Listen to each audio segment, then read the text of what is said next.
de toi, Romain, donc de tes 9 places payées à Vegas. Eh Est-ce que oui. tu as une explication à cet été extraordinaire? Comment t'es arrivé à Vegas? Dans quel état d'esprit t'étais? Tu sentais que t'allais être en forme? Tu sentais que t'allais péter du résultat? Comment ça s'est passé? Je suis arrivé préparé mentalement. Je suis arrivé avec une équipe soudée. On était peut-être. Mieux que d'habitude? Quand Bah, tu déjà, dis je c'était suis arrivé préparé, c'était ça veut dire... seulement mon deuxième Vegas. Et donc l'année dernière, j'étais moins inclin à travailler le mental. Je savais pas peut-être à quel point c'était important, Hein. à quel point la préparation en amont de 40 jours de tournoi de poker est importante. C'est un réel marathon et il faut pas seulement être prêt pour les premiers tournois et après être dépendant de sa propre variance. Il faut être vraiment prêt pour tout le long. Après, est-ce que je m'y attendais ou est-ce que je pensais qu'il allait sortir un été aussi incroyable? Non, évidemment que non. Mm. Je pouvais me préparer au mieux. Déjà, quand je mettais dans mes objectifs pré-Vegas 2 tables finales, j'avais écrit ça sur mon bout de papier, mais j'y croyais pas totalement. Ton objectif, c'était 2 tables finales. 2 tables finales WSOP où j'avais On va dire que augmenté si de tu étais place payée nulle part, là, ça aurait été en revanche une catastrophe. À l'envers, à contrario. à 0 place payée, oui. Ouais. À 0 place payée, ça aurait été une vraie catastrophe. Une table finale aurait déjà été un merveilleux été. Et quand je m'étais mis fixé 2 en objectif, je me souviens très bien de cette petite voix dans ma tête qui disait ouais, bon, tu mets 2, mais ça c'est sur papier. Et puis c'est fou après en revenant, en voyant à quel point on se met des barrières mentales, on se met des barrières psychologiques. Et que ouais, quand on casse tous ces records et quand on casse ce que nous on pense possible, ça devient génial. Et alors, Pardon, excuse-moi, Daniel, qu'est-ce qui t'a manqué dans ces 2 places, quand tu finis deuxième? Est-ce que la personne était plus forte que toi ou on reprend le côté variance? Bah, c'est 2 situations complètement différentes. J'arrive la première table finale, je suis 9e tu en passes second. 2 fois à côté du bracelet. Hein, Ah ouais, donc, c'est 2 fois, j'ai le petit bracelet doré posé horrible, hein? juste là, je crois. Juste là. Mais non, là, c'est 2 situations complètement différentes. La première, j'arrive dernier en stack à 9 left et j'ai vraiment un tout petit tapis où j'ai jamais pu vraiment créer une opportunité de gagner finalement. J'arrive en heads-up finale avec quelque chose comme 16 blindes contre 115 blindes. Wow. Donc même si je suis arrivé deuxième, j'ai pas eu ce moment où je me suis dit ça aurait pu passer. prenable T'as pas les regrets là à ce moment-là. Aucun Non. regret. Et le deuxième, c'est une variante que je maîtrise très très très peu. C'est le pot limit Omaha. Donc tout le Putain, tournoi. heureusement que tu le maîtrises peu. Hein.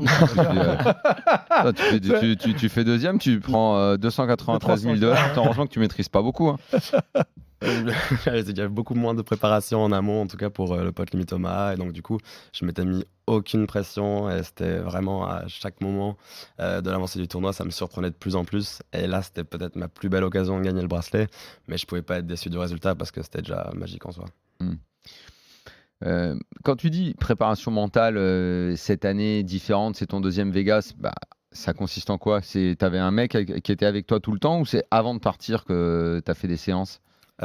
Plus que c'est des séances, c'est ma manière à moi de rationaliser le jeu et de rationaliser mon travail. Et donc, Mais seul ou avec un mec avec qui moi, tu c'est échangeais? plus seul. Ouais. Je savais avec plein d'échanges que c'était important de travailler ce côté-là et je savais qu'il y avait différentes techniques pour le faire. J'ai trouvé ma propre manière, ma petite soupe à moi de travailler ça.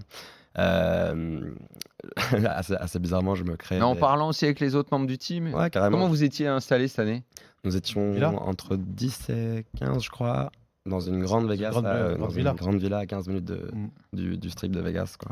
Ouais. Donc avec piscine, avec chacun son... Salle de sport, j'y endroit. étais, je suis venu les Ah oui, voir. c'est une énorme Salle de villa sport, alors. une énorme villa avec des Chacun conditions au top. avait la possibilité d'être autant avec les autres que seul. C'est exactement ça en fait. Quand on est 15, c'est un groupe tellement grand qu'on peut s'évader, être dans notre propre coin, personne ne le verra. Donc c'était vraiment un très très bon mélange. Oui, parce que c'est aussi important d'être seul si on a envie d'être seul qu'en communauté, même si j'imagine que l'endroit était assez grand. C'est la deuxième fois non, que le team faisait ça, c'est-à-dire de prendre une grande villa comme ça, il me semble, ou ils l'ont Je sais toujours pas si fait ça. l'année dernière ils l'ont fait. Si, l'année dernière, on ils l'ont avait fait, vu des donc images, deuxième tout fois. le monde était, Ouais, l'année dernière aussi. rassemblé. Et donc ça permet des échanges quand tu avances dans un tournoi que d'autres n'y sont plus. Comment ça se passe? Ils viennent, ils te poussent à te surpasser. Quand vous êtes ensemble dans un tournoi, il y a une émulation positive. Comment ça se passe?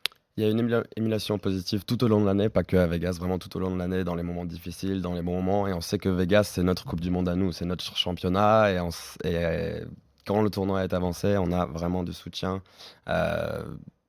de tout le monde qui nous a entourés, pendant l'année. Et ça, c'est important parce que les gens, ils savent quand est-ce qu'on a eu les bons moments, quand est-ce qu'on a eu les mauvais moments. Ils savent comment nous cadrer, on sait comment on réagit face à différentes situations. On connaît plus nos points faibles, nos points forts. Et avoir une équipe comme ça, c'est vrai que ça aide beaucoup. Ouais. Vous êtes combien vous étiez du team là dans la villa? Vous étiez tous pratiquement. Tous, hein, Quasiment. quasi 15, non? Quasiment tous, ouais. Pas, en fait, dans les 15 de la villa, on n'était pas tous team pro, Pas team pro, on ouais, n'était y pas avait- avec les Il y a étrangers. des gros règles Est-ce aussi. qu'il y a de l'émulation, mais un groupe comme ça, et c'est un groupe humain, donc il peut y avoir plein de sentiments et pas toujours des sentiments positifs. Est-ce que tu peux sentir, toi, tu es en train de réussir, d'autres moins, une forme de jalousie, d'envie, il peut y avoir des tensions ou jamais?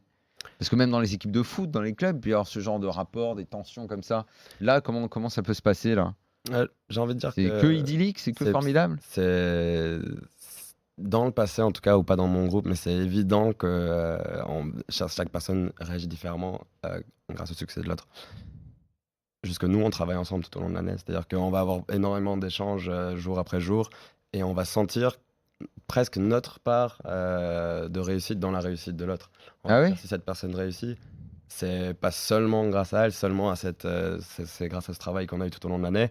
Et quelque part, tout le monde dans cette maison a eu son moment où lui-même il a réussi, il a eu son moment où il allait chercher son titre, ou pas loin, au étape finale. Tout le monde connaît cette sensation de deep run.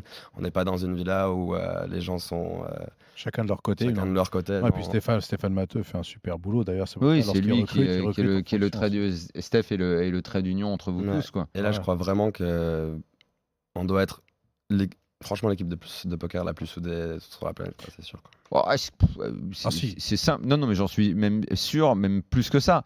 Est-ce qu'il y en a d'autres qui ressemblent à la vôtre, même, je dirais? Bah, Est-ce qu'il y a d'autres teams qui sont construites comme vous?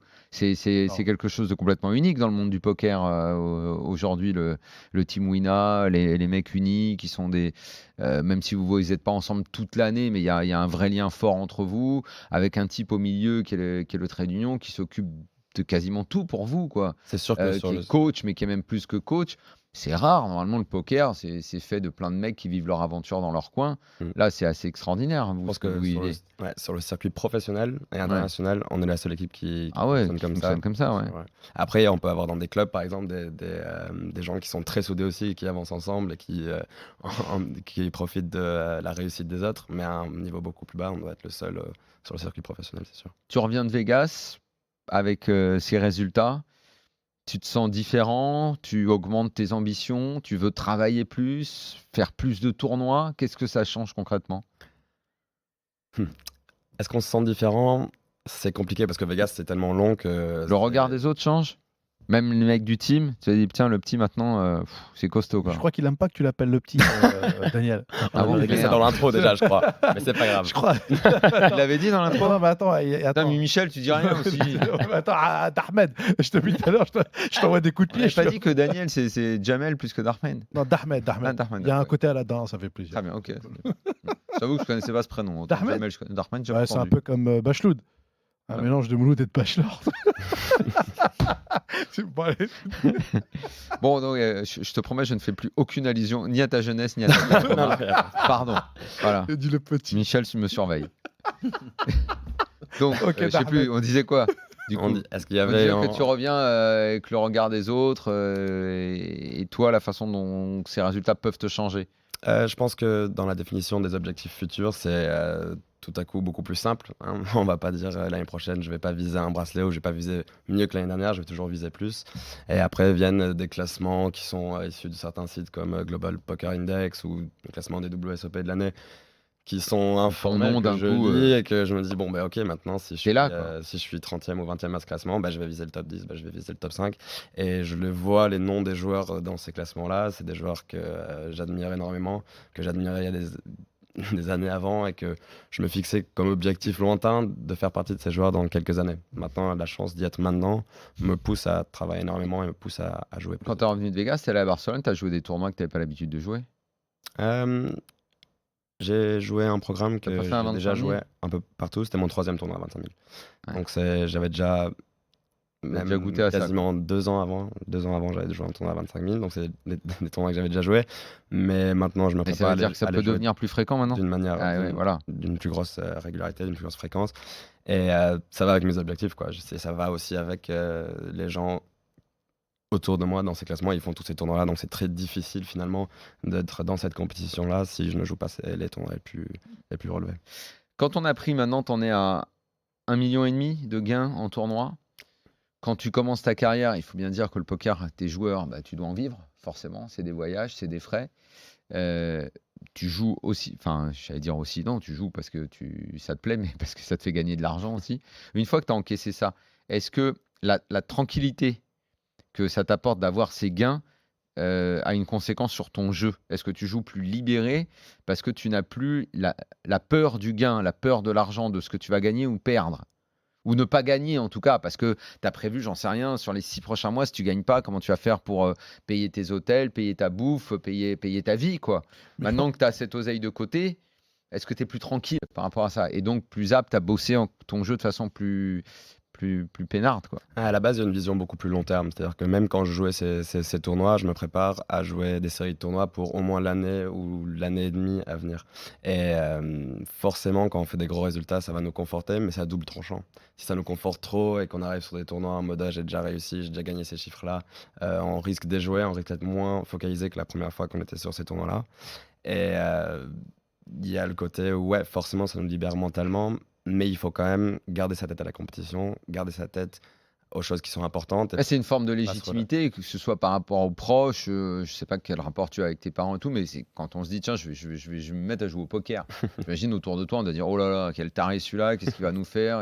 Bon. Tu vois, ça peut faire un peu peur. Là, d'un coup, ça Ça assoit, crédibilise un tu petit vois, peu. voilà, ça te crédibilise complètement. Non, mais on lui avait posé la question l'année dernière, justement, par rapport à tes parents et ton frère et compagnie, qui t'avaient justement poussé aussi. Ils avaient accepté le fait que tu décides un petit peu de faire du poker. Enfin, en tout cas, tu leur as pas laissé Et le ils n'ont choix. pas tout de suite applaudi quand même, hein. Ils n'ont pas tout de suite applaudi et c'est vraiment chacun était différent dans comment il voyait les choses. J'avais ma mère qui, par exemple, était complètement contre, qui vient d'un côté très traditionnel avec des médecins dans la famille, avec des ingénieurs. Donc, du coup, Ah ça a ouais, pris beaucoup de le temps joueur de poker, il a d'acceptation. fait flipper là, d'un coup. Beaucoup de temps d'acceptation, mais c'est sûr que ouais, les résultats comptent et maintenant c'est hyper Allez. positif. On revient dans un instant et on continuera la discussion avec toi, mais aussi avec Ziad Faroud qui va nous parler de la fermeture du cercle de Clichy-Montmartre. On marque une petite pause, on revient tout de suite. Jusqu'à 1h, RMC Poker Show. Vous avez quelques minutes devant vous, 1 million d'euros, ça vous dit? Avec l'Expresso de Winamax, tentez de remporter jusqu'à 10 000 fois votre mise de départ. Jusqu'à 1 million d'euros à gagner illico. Winamax, numéro 1 du poker en ligne. Tous les détails sur winamax.fr. Jouer avec excès comporte des risques. Appelez le 09 74 75 13 13, appel non surtaxé. Tous les lundis sur RMC de 20h à 21h pour bien commencer la semaine dans la joie, le rugby et la bonne humeur, c'est Entre les poteaux, le show 100% rugby. Top 14, 15 de France, Coupe d'Europe. Pendant 1 heure, la Dream Team Rugby décortique sans langue de bois le monde de l'Ovalie. Entre les poteaux, c'est ce soir dès 20h sur RMC. Si un jour vous cherchez la fréquence d'RMC, ayez le réflexe 3216. Toutes les fréquences